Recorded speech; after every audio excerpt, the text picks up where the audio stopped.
Gaming made more money than Hollywood and the music industry combined last year. Most people credit that to expensive consoles and blockbuster titles. They're wrong. 60% of that revenue came from players who never bought a new game. You'll learn how the sale became just the entry point, which companies own the real money engine, and what's coming to replace consoles entirely. The biggest shift already happened. Most players just haven't noticed. The gaming industry is worth $205 billion in 2026. That's more than Hollywood's global box office and the entire music industry combined, by a significant margin. 3 billion people play games, nearly 4 in 10 humans alive on Earth right now. Yet most still assume gaming companies make money the same way they did in 1990. Sell a cartridge, cash a check. That model is gone. What replaced it is more sophisticated and more deliberately addictive. By the end of this video, you'll understand exactly how in-game economies generate billions without a single disc sold, why platform exclusivity creates a more durable moat than any blockbuster title, and how Tencent quietly became the most powerful company in gaming without ever making a console. The business already changed. Most people were too busy playing to notice. The year is 1972. A bar in Sunnyvale, California. Nolan Bushnell has just installed an ugly black box on the counter, a machine running a simple tennis simulation called Pong.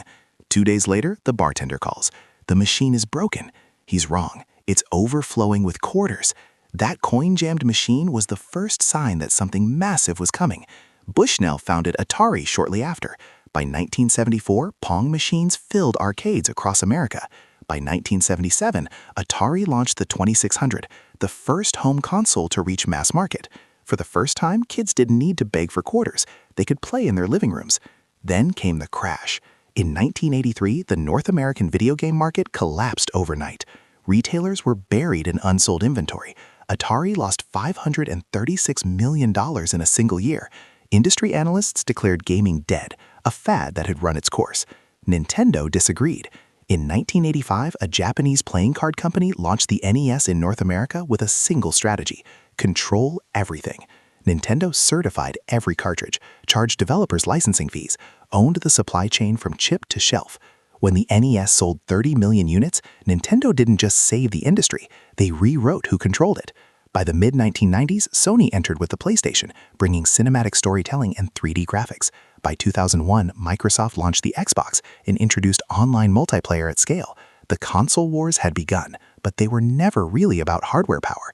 They were about ecosystems, exclusive titles, and who owned the ongoing relationship with the player. From a coin-jammed bar machine to a war between trillion-dollar companies.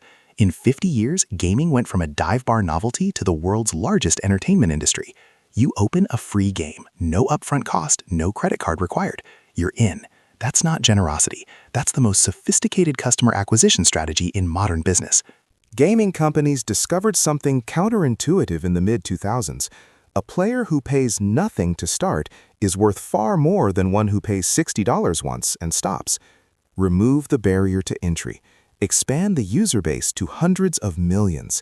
Then monetize the behavior you've spent months building. Fortnite launched as a free download in 2017. By 2019, it had generated $1.8 billion in revenue. Zero upfront cost, nearly $2 billion in 2 years. The mechanism is called Games as a Service. Instead of a finished product, developers sell access to a live, constantly evolving world. New seasons arrive every few weeks. Limited-time cosmetic items appear in the store and vanish in 72 hours. The scarcity is engineered. The urgency is manufactured, a technique borrowed directly from casino design. Players call it FOMO. Game designers call it a conversion event. Across 350 million registered Fortnite accounts, even a 2% conversion rate at $15 per purchase generates over $100 million per limited-time event. Epic Games runs several of these every year. But microtransactions are only the surface. The second layer is subscriptions, and this is where the model becomes truly defensible against competition. Microsoft's Xbox Game Pass charges $15 a month for access to hundreds of titles. Sony's PlayStation Plus mirrors the structure exactly. Neither company needs you to buy a single new game at retail. They need one thing: for you to stay subscribed. The moment you cancel, every game you downloaded through the service disappears. It's not ownership, it's a rental agreement designed to get harder to exit the longer you stay. The third layer is the one most players never see, the platform cut. Every game sold through the PlayStation Store returns 30% to Sony before the developer sees a cent. Every Steam transaction, 30% to Valve. Every Nintendo eShop purchase, same deal. Gaming companies often sell their hardware at cost or at an outright loss. The console isn't the product. The storefront every developer must use to reach your audience, that's the product. Gaming companies aren't in the entertainment business, they're in the infrastructure business. Free game, paid skin, monthly subscription, 30% platform tax, these aren't separate revenue lines. They're a single connected system designed to maximize the lifetime value of every player who walks through the door.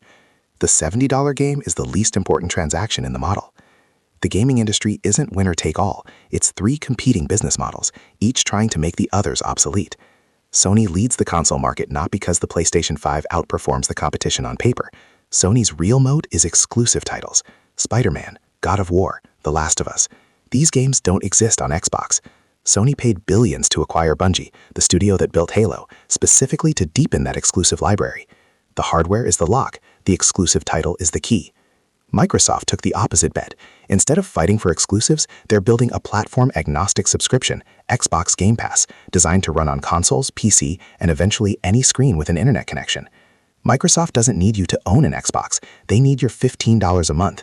The $69 billion acquisition of Activision Blizzard, the largest gaming deal in history, was about one thing: making Game Pass irresistible by adding Call of Duty, World of Warcraft, and Candy Crush to the catalog. Tencent is the wild card most Western audiences underestimate. The Chinese tech giant holds equity stakes in Epic Games, Riot Games, Ubisoft, and dozens of studios worldwide. Tencent doesn't compete in the console war. It owns pieces of the companies fighting it, collecting revenue regardless of who wins. Nintendo operates in its own dimension, refusing to compete on raw hardware power. Mario, Zelda, and Pokémon generate brand loyalty no amount of processing power can replicate. The Switch outsold Xbox globally, not because it's more powerful, but because the games on it don't exist anywhere else. Three forces are actively reshaping this industry, and two of them aren't coming from inside it. The first is AI-generated content. Game studios are already using AI to write dialogue, generate terrain, and populate open worlds.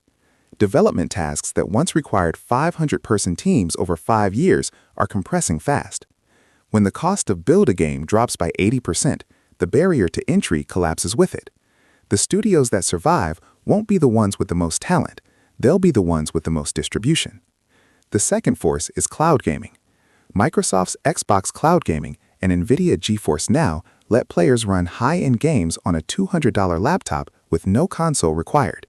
If the hardware becomes irrelevant, Sony's entire moat, built on PlayStation exclusives locked to PlayStation hardware, disappears overnight.